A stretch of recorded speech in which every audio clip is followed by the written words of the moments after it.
साहिल आणि ज्ञानेश्वरी या दोन्ही उभयतांना मी आज मनापासून खूप खूप शुभेच्छा देतो। त्यांचं वैवाहिक जीवन सुखाचं, समृद्धीचं, आनंदाचं जावो, त्यांची वाटचाल यशस्वी हो, अशा मनापासून मी शुभेच्छा देतो।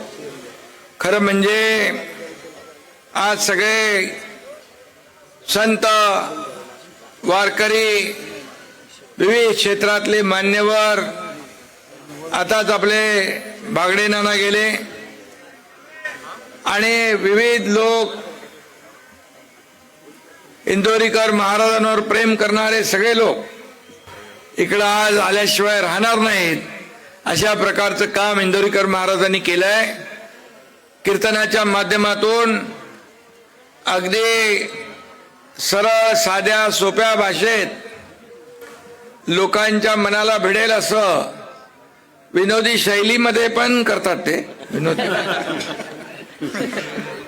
आणि आमदार ताई पण आल्यात, आमदार आमचे अमोल खताळ पण आहेत, आमचे दुसरे लंगेकर जी आहेत, विठ्ठलराव लंगेकर कुठे आहेत,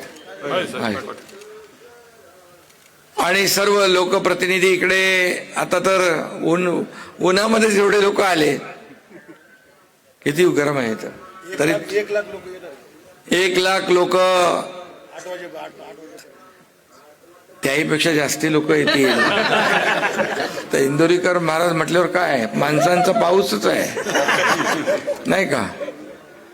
जसा यांचा शब्दांचा वर्षाव असतो कीर्तनातून, तसं यांच्यावर प्रेम करणारे लाखो लोक इथं सगळीकडे महाराष्ट्रामध्ये, देशभरात आज त्यांचं समाज प्रबोधनाचं काम सुरू आहे। आणि अनेक लोक त्यांना दिशा देण्याचं काम इंदोरीकर महाराजांनी केलं। आणि संत परंपरा जी आहे, वारकरी परंपरा आहे, ही महाराष्ट्रामध्ये खूप मोठी आहे।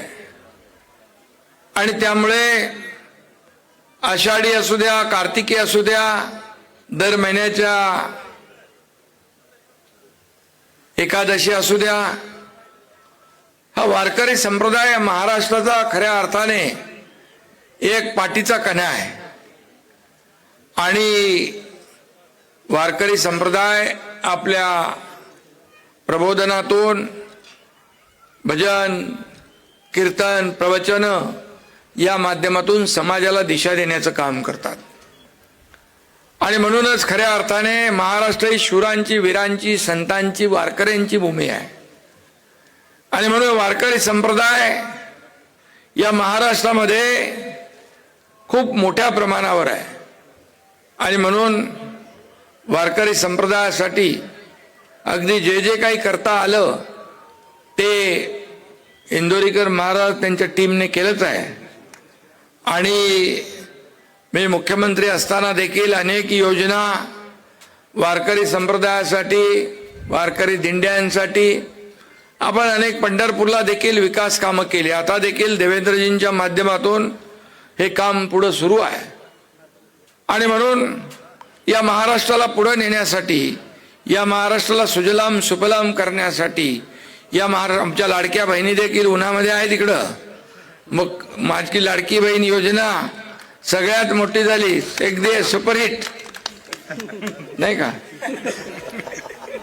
आता काय राजकीय बोलणार नाही मी, पण त्या लाडक्या बहिणीने सगळं टांगापलटी करून टाकलाय, घोडे फरार। आणि माझ्या लाडक्या बहिणींना देखील खूप खूप शुभेच्छा देतो। लाडके भाऊ इकडे आहेत, त्यांनाही शुभेच्छा देतो। हे राज्य सर्वसामान्यांचं आहे, हे राज्य कष्टकऱ्यांचं, शेतकऱ्यांचं, वारकऱ्यांचं, माझ्या लाडक्या बहिणींचं आहे। आणि म्हणून मी आज इंदोरीकर महाराज मुंबईला आले निमंत्रण द्यायला, तेव्हा मला वाटलं इकडे पोचेन की नाही मी, पण आज दिवसभर कार्यक्रम खूप होते। पण ते कार्यक्रमामध्ये देखील मी इंदोरीकर महाराजांना शब्द दिला होता, मी कसाही करून पोचणार, आणि पोचलो मी। कारण मी शब्द दिला की पाळतो. Commitment is commitment. आणि मी म्हणून आपल्याला खूप खूप शुभेच्छा देतो दोन्ही परिवारांना. देशमुख परिवार, चिलप परिवार या दोन्ही परिवारांना आणि ज्ञानेश्वरी आणि साहिल यांना पुन्हा एकदा मी शुभेच्छा खूप खूप देतो. आणि आपल्या सगळ्यांना इंदोरीकर महाराजांचं असंच मार्गदर्शन या महाराष्ट्राला सातत्याने या देशभरामध्ये त्यांच्या कीर्तन प्रवचनांच्या माध्यमातून समाज प्रबोधन, समाजाला दिशा देण्याचं काम ते करतायत. आणि म्हणूनच त्यांना मनापासून मी धन्यवाद देतो, मनापासून त्यांना शुभेच्छा देतो. आणि त्याचबरोबर इथं ध्वजारोहण काय परमपूज्य स्वामी गगनगिरी महाराजांचा 8वा सप्ताहाचं ध्वजारोहण देखील इथं होत आहे. डॉक्टर नारायण महाराज जाधव आळंदी